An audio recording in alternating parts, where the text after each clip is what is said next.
नाशिक व नगर भागातील सर्व 9 धरणं काठोकाठ भरलेली आहेत। त्यातच नाथसागर जलाशयात 16,018 क्युसेक प्रमाणे पाण्याची आवक येत असून प्रकल्प तुडुंब भरण्यासाठी केवळ 11% पाण्याची गरज आहे। या पार्श्वभूमीवर जायकवाडी धरणाचे दरवाजे कोणत्याही क्षणी उघडून गोदावरी नदीच्या पात्रात सोडावं लागेल। त्यामुळे नदी काठावरील गावातील नागरिकांना सतर्क राहण्याच्या सूचना देण्यात आलेल्या आहेत। जायकवाडी धरणाचे दुपारी 4 वाजेचे अपडेट आलेले आहेत। नाथसागर धरण येणाऱ्या आवकमुळे धरण हे झपाट्याने भरतंय। सध्या किती क्युसेकनं आवक येत आहे, तसंच धरण किती भरलेलं आहे, धरणात किती पाणी साठा आहे, हे आपण या व्हिडिओच्या माध्यमातून पाहूयात।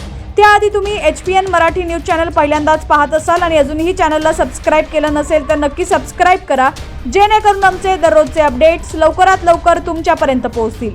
तर आज सोमवार 2 सप्टेंबर दुपारी 4 वाजेचे अपडेट आलेले आहेत।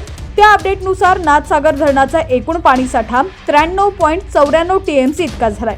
यामध्ये उपयुक्त म्हणजे जिवंत पाणीसाठा 67.87 TMC इतका आहे। नाथसागर धरणात दुपारच्या अपडेटनुसार 16,018 क्युसेकनं आवक जमा होत आहे, तर नाथसागर धरण 88.54% भरलेलं आहे। नाथसागर धरणामधून 500 क्युसेकनं विसर्ग सुरू करण्यात आलाय।